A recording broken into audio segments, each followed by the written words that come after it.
Hey all, a very warm welcome to my channel. This is Dr. Neelofar Kohri again, Assistant Professor in English, Government Girls College, Bikaner. So I am before you with my second lecture on antithesis. Again, a very useful term for all who are studying literature. Antithesis, I have begun this with an example: never complain, never explain. Why do we use these literary devices, or why do writers or poets they use these literary devices to make their language more ornamental, more appealing, and more captivating for the readers? Okay, so never complain, never explain, both opposite to each other. So let's begin with the definition. Antithesis is a figure of speech that juxtaposes two contrasting or opposing ideas, usually within parallel grammatical structures, which is used to create clear contrast that the writer wants to create. So, what do we understand? That it juxtaposes or mixes two contrasting or opposite ideas. Means there are two ideas, parallel ideas in a parallel grammatical structure sentence, which are the ideas are contrasting or opposing to each other, and it is used to create the clear contrast. The writer who wants to create the contrast is created very easily by the antithesis. So let's discuss it a little more. uh, when we use antithesis, it is often used in conjunctions with parallelism. Parallelism is successive phrases that use similar grammatical structure. Okay, similar grammatical structure. So that there should be two phrases uh, which are grammatically similar. Repetition of structure makes contrast more interesting and appealing, and when the structure is repeated, it makes it more interesting and more appealing. Okay, then antithesis describes something as being the opposite of another thing, like black is opposite of white, good is opposite of bad, love is opposite of hate. Then the origin of the word, that is again important. So the word antithesis has its origin in the Greek word antithena, which means to oppose, and the plural of the word is antithesis. Now we move to the examples. So a very famous example by Alexander Pope, he says, to err is human and to forgive divine. To err is human, to make errors is a human tendency, and to forgive is a divine tendency, the tendency of God. So let's mark the structure. To err is human. The beginning of the sentence is same. Both are beginning with the infinitives. Okay. To forgive, divine, and they end with a similar noun. Okay. Next example, man proposes, God disposes, a very famous proverb, and at the same time, uh, both ideas are opposite to each other. Proposes and disposes. Clear? Love is an ideal thing and marriage is a real thing. Speech is silver, but silence is gold. Speech is silver, but silence is gold. So speech and silence are opposite to each other, and their tendencies, their qualities are shown in a contrasting parallel phrases. Money is the root of all evil. Poverty is the fruit of all goodness. So these are the very famous examples which are often quoted when we talk about antithesis. Antithesis. Okay, let's explore it more. Antithesis literally means to oppose. Opposite words are used to convey ideas in different ways from the common words and expressions of daily life. So definitely when we talk about literature or literary writing, when we talk about poetry, when we talk about prose, and when we talk about anything else, so the opposite words are always, we use something different from the daily life, from the daily sentences which we use in our conversation are not used in literary writings. So that's why, to convey the idea in a more effective manner, opposite words are used in different ways, and they are different from the common words and the expressions of daily life. Thus, it conveys meaning more vividly than ordinary speech. So, the ordinary speech cannot, be so convincing like the literary terms or meanings. When contrasting ideas are brought together, the idea is expressed more emphatically. So, when there are contrasting ideas, where are two contrasting words put together, they are more they put more emphasis on the idea. In all the above mentioned examples, the opposition of word is clearly visible. Let's again have a look.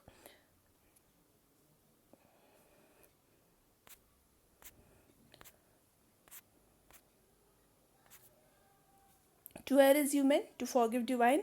Man proposes, God disposes. Love is an ideal thing, marriage is a real thing. Speech is silver, silent is gold. So, in all the examples, the opposition of word is clearly visible. Okay. Now, when we talk about the parallel sentence, we have said when we defined antithesis that figure of speech that juxtaposes two contrasting or opposite ideas, usually within parallel grammatical structure. Okay, so we are talking about the parallel grammatical structure. Now we will see what does it mean. So let's take the example, to err is human, to forgive divine. Both sentences are parallel but express exactly opposite ideas that makes it more interesting and gives a deeper meaning. So let's discuss the parallelism. Often, but not always, antithesis works in tandem with parallelism. In parallelism, two components of a sentence or a pair of sentences mirror one another by repeating grammatical elements. For example, love is an ideal thing and marriage is a real thing. Let's take the example. The two clauses of the sentence are parallel because each starts off with a noun, okay, that is love and marriage, and carries an adjective in the middle, that is ideal and real. Okay, so the sentence structure, it is very much similar. The mirroring of these elements then works to emphasize the contrast in their content. Now they are mirroring each other, like you are looking into the mirror and looking something exactly opposite to you. Okay, particularly in the very strong opposite contrast between real and ideal.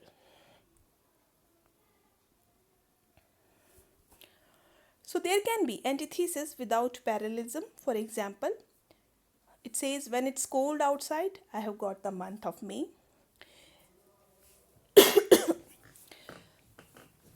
Let's take another example. This example, when we talk about when it is cold outside, I have got the month of May. So the poet has actually this is taken from a song, Temptations. So the singer says, when it's cold outside, I have got month of May. I have got month of May means something inside me. I have inside me the month of May, but outside it is December. So December and May are contrasting to each other, means from inside I am feeling so heavy, so hot, and outside it's so cold. In most cases, antithesis involve parallel elements of the sentence, whether a pair of nouns, verbs, adjectives, or other grammar elements. However, it is also possible to have antithesis without such clear-cut parallelism. In the above example, we do not have parallelism, exact parallelism, but there is still an antithesis. And the sentence is clearly cut down into two clauses on either side of the comma, and the contrasting elements are clear enough. Okay, we can clearly see the contrast, the cold outside and got the month of May. So the cold and May, they are contrasting to each other. However, strictly speaking, there is not true parallelism here, because cold outside and month of May are different type of grammatical structures. One is an adjective phrase and another is a noun phrase. Okay, so there can be antithesis with parallelism or without parallelism, but those used in parallel grammatical structure are more interesting, more emphatic. Now let's discuss the examples of antithesis in literature. There is a famous line from Charles Dickens' A Tale of Two Cities. It says, I have highlighted the words which are presenting the contrast to make it easy for the readers or the listeners. It was the best of times. It was the worst of times. It was the age of wisdom. It was the age of foolishness. It was the epoch of belief. It was the epoch of incredulity. It was the season of light. It was the season of darkness. It was the spring of hope. It was the winter of despair. These are the beginning lines, opening lines of Charles Dickens' novel, A Tale of Two Cities. It was the best of times. The time were very good, but it was the worst of times. Like how they are presenting contrast, how these opposite phrases or opposite meaning parallel phrases are put into one single sentence. Okay, best of times, then worst of times, wisdom with foolishness, belief, incredulity, darkness and light, spring of hope and winter of despair. Okay, so these all are example of antithesis. Then again a very famous example from John Milton's Paradise Lost, where Saturn says, better to reign in hell than serve in heaven. Better to reign in hell. Okay, he wants, because he was thrown out of the paradise, he was thrown out of the heaven, and he was the king of hell. So he was enjoying being the king of hell because he had power into his hands. That's why he says better to reign in hell than serve in heaven. So reign in hell and serve in heaven, both are presenting contrasting ideas. Next example is from Shakespeare's Othello, where he says, this is the night. This is from the climax of Othello, the climax scene of Othello, where Othello says, this is the night that either makes me or forders me quiet. So either it is going to make me again giving me a new life, or it is going to exhaust my life. Next example is again from William Shakespeare's Hamlet, a very famous quotation from Hamlet's soliloquies. This says, to be or not to be. To be or not to be. That is the question. Again, contrasting ideas in one single phrase, and they are conjuncted with or. Okay, so there is a conjunction, and the conjunction is or. Again, one more example from I'm sorry, I missed the yes. In my beginning is my end. This is from T.S. Eliot's Four Quartets. Many of the students must have read the poem. It says, in my beginning is my end. There is one line from a stanza. In my beginning is my end. Okay, clear contrast. Then again, old stone to new building and old timber to new fires. Antithesis, the contrasting ideas, old stone to new building and old timber to new fires. And the conjunctions are to and here is. Okay. So why do poets or writers or literary artists, they use antithesis? The benefits of using antithesis. So here are a few points which I have observed by reading various books. It says it presents a stark choice between two alternatives. Okay, we have two alternatives before us when we talk about antithesis.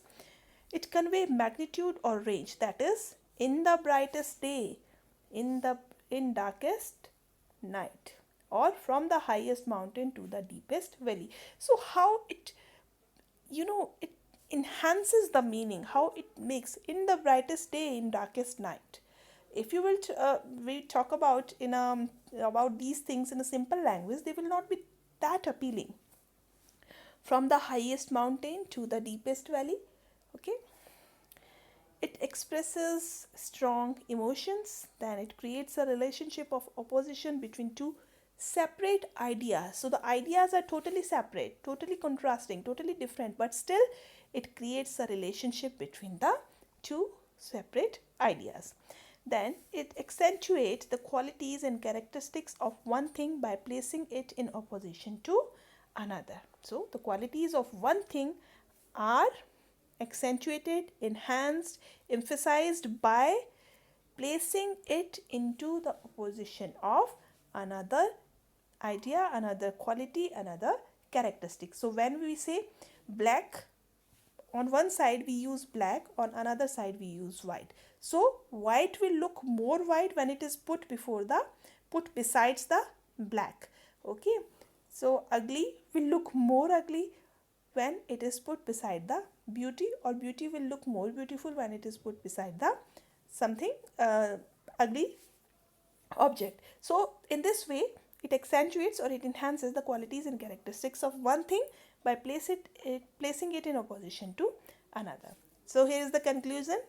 Antithesis is a device that makes the language more memorable, and adding parallelism makes it much more interesting and catches the eyes of reader with the contrast. Thank you very much. Thanks for watching. If you like the video, please like, share and subscribe.